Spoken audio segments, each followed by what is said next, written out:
orang lain, jangan bicara sesama muslim. Saudara kandung belum tentu dia menolong saudaranya. Kita punya ibadah luar biasa, tapi kita punya saudara kita tidak tolong, padahal kita mampu, itu ibadah kita itu sia-sia. Ibadah kita sia-sia. Nabi selalu menggandengkan ibadah yang Allah wajibkan dengan berbuat baik kepada manusia. Karena tujuan ibadah ini menciptakan manusia itu menjadi baik. Coba lihat semua ibadah itu intisarinya apa? Mendidik kita jadi orang baik. Inna sholata tanha 'anil fahsya'i wal munkar. Tujuan sholat sesungguhnya itu mencegah kamu dari perbuatan keji dan munkar. Itu inti. Sholat itu ibadah, tapi inti daripada sholat menciptakan kita menjadi manusia yang tidak melakukan perbuatan keji dan perbuatan munkar. Jadi ibadah itu bukan hanya sholat tahajud, bukan hanya membaca Al-Quran, tapi meninggalkan perbuatan jahat juga ibadah. Meninggalkan maksiat juga ibadah. Ada orang tengah malam sudah ada dorongan jahat dalam hatinya, pergi ke tempat-tempat yang tidak baik. Nauzubillah min dzalik. Pergi di tempat-tempat yang melakukan, di mana tempat itu dia melakukan maksiat. Dia lawan itu. Dia lawan. Dorongan di hatinya itu dia lawan. Dengan cara apa? Ada yang memilih dengan cara sholat. Tapi kan tidak semua orang seperti itu. Dia sudah sholat, hilang itu dorongan jahat. Bagus. Tapi ada orang caranya tidur. Daripada saya ikutin apa dorongan di hati saya melakukan perbuatan tidak baik, maksiat, mendingan saya tidur. Nah, tidurnya ibadah. Jadi ibadah itu luas. Imtithalu awamirihi wajtinabu nawahihi. Tarkul manahi, kata Imam Ghazali, meninggalkan hal-hal yang dilarang oleh Allah itu juga ibadah. Meninggalkan dosa itu juga ibadah. Bahkan ibadah ini, kata Imam Ghazali, lebih berat daripada melaksanakan perintah. Kalau melaksanakan perintah itu sedikit, yang wajib-wajib itu sedikit. Tapi ketika meninggalkan yang diharapkan oleh Allah itu banyak. Sehingga orang-orang yang punya iman yang siddiq itu, yang benar-benar beriman itu, dia mampu meninggalkan hal-hal yang dilarang oleh Allah Subhanahu wa taala secara total, tidak setengah-setengah. Mulai dari dalam rumahnya, mulai dari tempat kerjanya, sampai di seluruh aktivitas. Inna tarkal manahi asyaddu fi'li ta'ati. Kata Imam Ghazali, meninggalkan hal-hal yang dilarang oleh Allah jauh lebih berat daripada melakukan perintah-perintah Allah Subhanahu wa taala. Jadi tidak ditemukan lagi di akhir zaman keluarga menolong keluarganya. Terakhir saya tutup, ada kisah diceritakan oleh Ibnu Hajar Al-Haytami dalam kitab Al-Kabair. Di kitab itu membahas dosa-dosa besar. Al-Kabair nama kitabnya. Az-Zawazin an Iktirafil Kabair. Judul kitabnya itu. Az-Zawazin an Iktirafil Kabair. Beliau ceritakan dulu ada orang soleh melaksanakan ibadah haji. Orang baik, rajulun soleh. Ketika dia berangkat ibadah haji, ini saya lupa ibadah haji atau umroh kan? Ibadah haji atau umroh. Walhasil dia berangkat ke tanah haram, bawa harta yang banyak. Yang dulu harta mereka taruh di kantong, uang-uang emas, dinar. Karena dia ingin melaksanakan itu ibadah haji atau umroh, dia ingin titipkan hartanya yang banyak yang dia bawa itu kepada salah satu kenalannya yang dia yakini dan dia kenal, itu kenalannya itu orang baik, orang soleh, tinggal di Makkah. Setiap hari sholatnya di mana? Di Masjidil Haram. Dititipkan, ini saya punya harta, saya titipkan kepada, saya mau laksanakan ibadah haji. Maka temannya itu menjaga amanah. Dia simpan itu uang yang dititipkan kepadanya di tempat yang tidak diketahui oleh siapapun, termasuk keluarganya sendiri. Ternyata simpannya itu digali dalam tanah. ini dia laksanakan ibadah haji, orang yang soleh. Dapat informasi temannya yang dia titipkan uang tadi meninggal dunia. Meninggal. Wah, repot. Dia datang ke rumah temannya, sudah meninggal. Tanya kepada keluarganya, saya ada titipkan, saya punya harta kepada kau punya bapak. Ini anaknya. Tahu gak di mana? Ya, bapak itu kalau menyimpan amanah tidak diberitahukan kepada siapa. Kami tidak tahu di mana. Dicari dalam rumah tidak ditemukan. Banyak harta dikasih. Maka ini orang soleh ini dia bingung. Dia tanyakan ke ulama yang ada di Makkah. Dia curhat, saya punya harta, saya titipkan. Ini orangnya sudah meninggal. Sekarang masalahnya saya tidak tahu.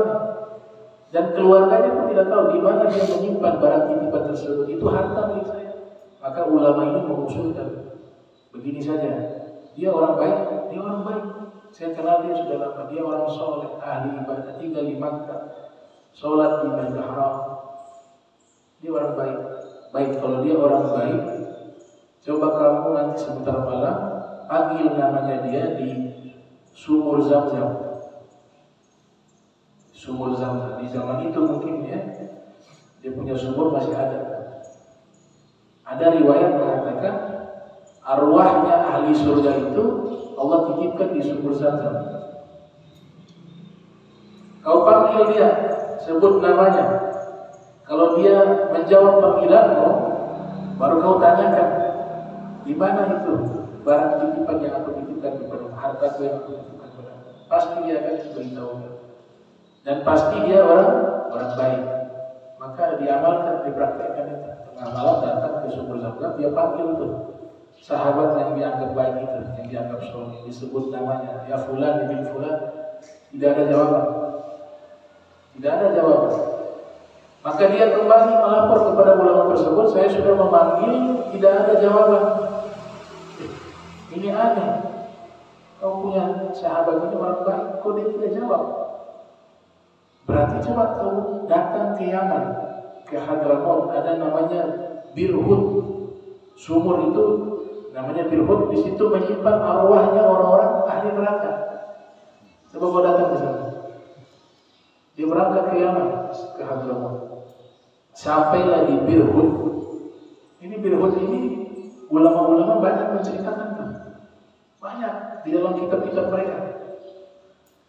Ketika sampai di Birhut, dia memanggil nama sahabatnya, ya fulan ibn fulan. Ternyata ada jawaban. Lebih, heran. Jadi bagaimana kau ada di sini? Kau kan orang baik. Dia katakan, benar saya ini secara kelihatan itu memang baik. Ternyata saya ini punya dosa besar yang saya tidak tahu. Saya anggap kecil padahal itu dosa besar. Akhirnya sekarang saya ditempatkan, dikumpulkan bersama ruh-ruhnya orang-orang ahli neraka. Apa dosamu? Kata sahabatnya itu. Saya ini orang yang mampu. Secara finansial mampu. Saya punya saudara perempuan satu, hidupnya susah. Saya tidak pernah tolong dia. Akhirnya saya meninggal dunia gara-gara sebab itulah saya diletakkan di Birhut, tempat berkumpulnya ruh-ruhnya orang-orang ahli neraka. Itu dia punya saudara satu perempuan, susah, miskin, dia tidak tolong. Padahal dia mampu untuk, sudah kalau tidak mampu atau sama-sama susah lain cerita ya. Tapi kalau mampu gitu, dia mampu untuk menolong. Tapi dia tidak mau tolong, maka ditempatkan di tempat tersebut. Tahu. Sudah kalau begitu kembali ke tema yang utama. Saya punya barang titipan itu yang saya titipkan di mana? Uang. Masih cari uang ya. Nah, dijelaskan. Saya gali di halaman rumah saya. Kalau gali di situ ada. Dia balik ke Melaka, disuruh keluarganya minta tolong, izinkan saya gali di halaman rumah untuk mengambil harta yang saya titipkan kepada orang tua, kepada ayah. Maka digali, ternyata ada di situ. Itu harta. itu apa tadi? Ya dia tidak berbuat baik kepada saudaranya. Kita diajarkan itu punya tertib urutan. Kalau mau berbuat baik itu ada dia punya urutan. Kalau masih punya orang tua itu nomor satu. Ya, kasih yang jauh dulu, itu bukan berarti yang jauh dekat, ditolong dekat, tapi prioritas utama orang tua. Itu yang mendidiknya Allah. Cara berbuat baik itu Allah ajarkan itu. Al-Agrabain disebutkan. Wa qada rabbuka alla ta'budu illa iyyahu wa bil walidayni ihsana. Dikatakan berbuat baik kepada kedua orang tua. Baru kerabat terdekat dan orang sekitar. Nah, kalau berbuat baik tidak gak pakai lihat lagi dia agamanya apa. Siapapun dia, kita mampu berbuat baik, apalagi yang dia dekat, kenal, itu kita harus disuruh berbuat baik, tidak memandang siapa dia. Cuma ada prioritas. Kalau antara dua ini ada yang muslim, ini non muslim, sedangkan kita hanya mampu menolong salah satu, nah, baru prioritasnya mau muslim. Tapi kalau mampu dua-dua lebih bagus. Begitu. Itu diajarkan di dalam Al-Quran. Makanya ada istilah yang Nabi buat, ada orang sedekah tapi dia tidak bersedekah. Apa maksudnya dia bersedekah tapi tidak dianggap bersedekah? Nabi katakan dalam hadis, al-muta'addi bisadaqah kamani'ah. Orang yang bersedekah tapi tidak dianggap bersedekah karena dia bersedekahnya loncat. Yang dekatnya susah, orang tuanya susah, tapi dia kasih sahabat kata kenalannya. Sedangkan yang ini nggak dikasih, nggak ditolong. Itu kata Nabi, meloncat dalam sedekah seperti orang yang tidak bersedekah. Jadi punya urutan. Sampai dalam masalah zakat sekalipun, zakat yang disalurkan itu yang disuruh apa? Disalurkan di tempat dia tinggal dulu, di sekitarnya sini.